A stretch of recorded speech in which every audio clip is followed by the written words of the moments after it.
You're listening to Garden Master Ken Lain and the Top 10 Gardener Podcast. Welcome to the Top 10 Garden Show.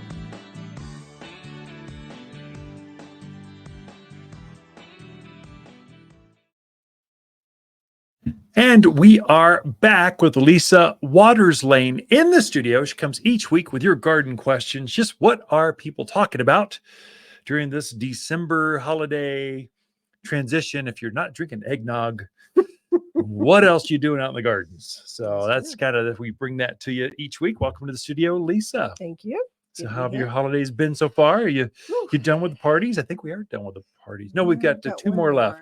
Two more, yeah. But we're pretty much done. We did a lot of. We went to Yavapai Performance Hall. We did 3 different shows there. It was good. All of them were very good, very enjoyable. A few parties. It's been good.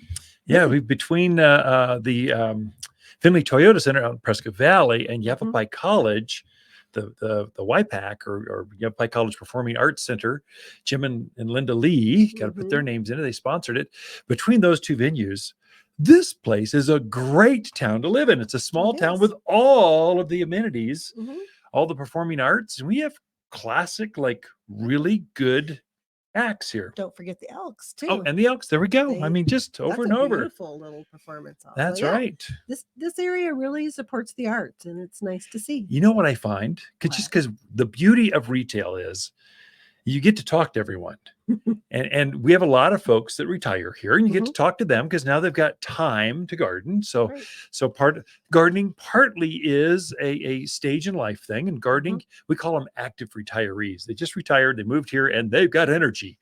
And so they come in, you get to hear their stories, and we have a lot of, professional musicians, artists, retire here, and they bring their passions with them.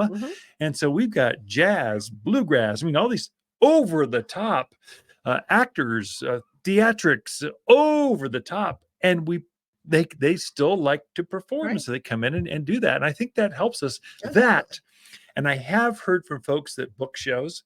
We're in between Phoenix and Vegas, and the shows will perform there. They stop here and then go to Vegas. We're kind of on the route. And so we get top end.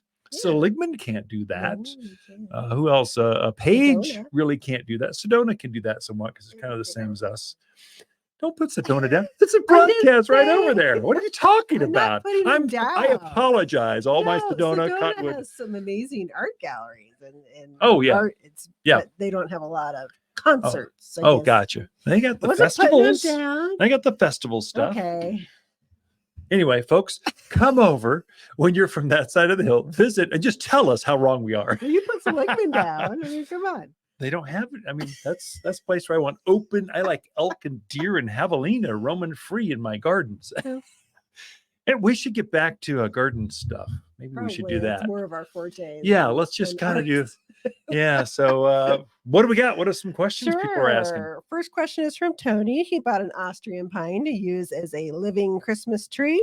And he's been following all the rules. Didn't bring it in too early. He's going to take it out the day after Christmas.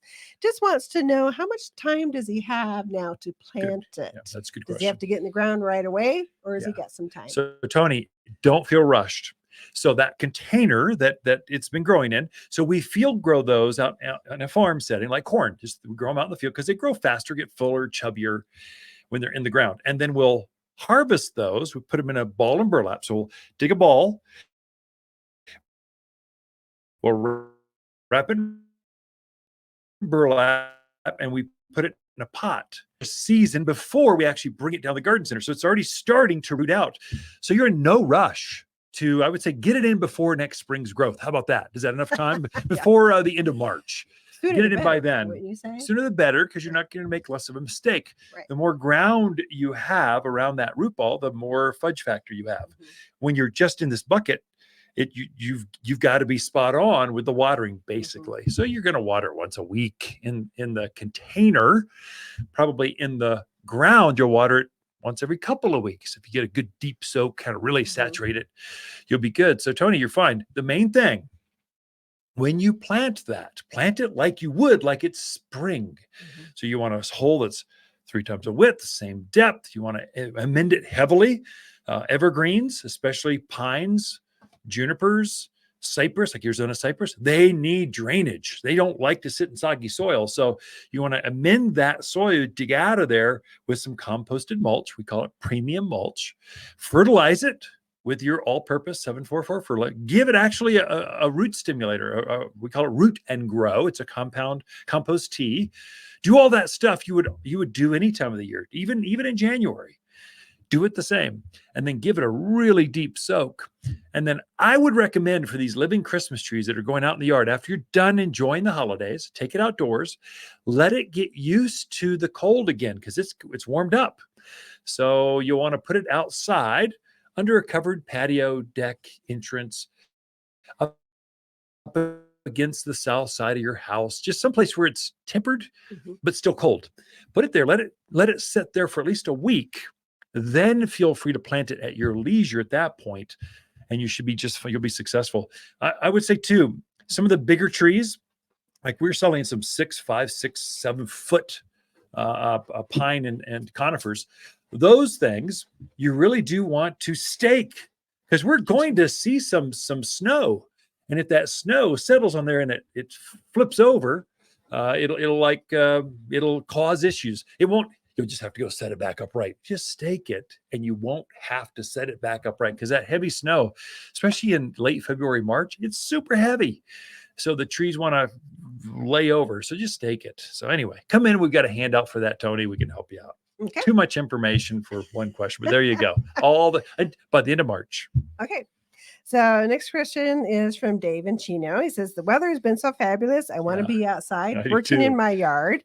Is it too early to prune my fruit trees?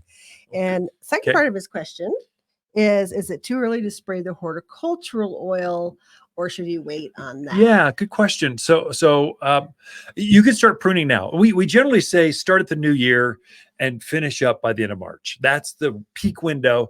But really what it comes down to, when they're finally deciduous, that is, they dropped all their leaves and we've had enough cold spell to kill off the bugs that are roaming around. And I think we've done that. We've had a couple cold snaps where it thinned out the insects.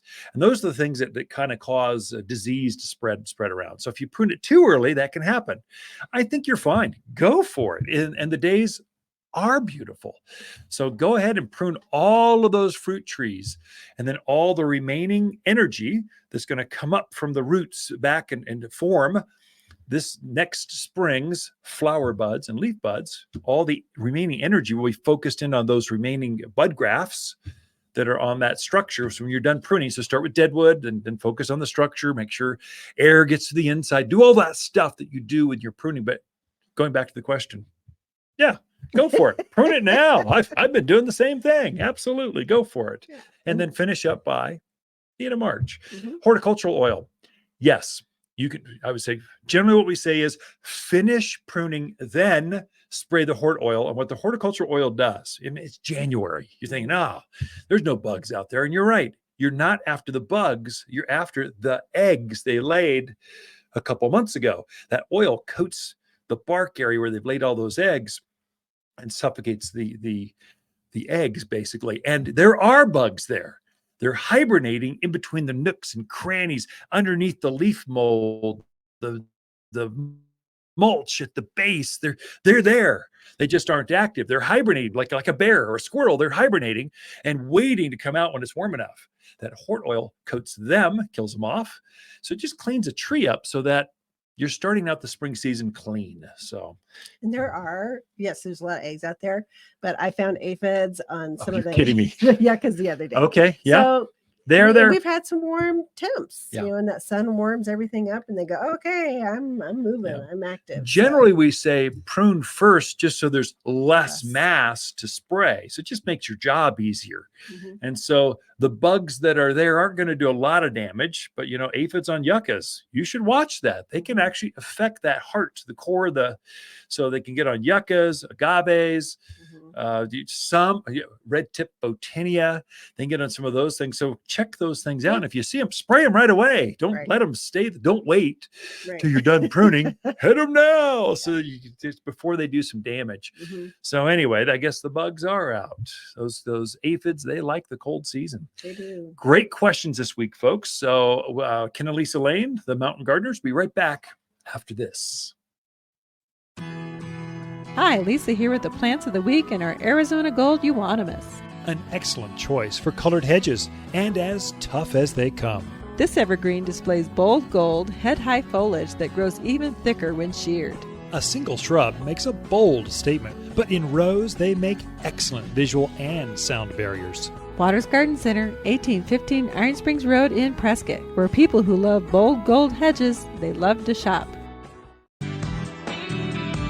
You're listening to Ken Lain, aka the Top 10 Gardener. Ken can be found throughout the week in Prescott at Waters Family Garden Center. Listen daily as he answers the top 10 questions of the week, streaming on Apple, Google, Spotify, or wherever you download your podcasts.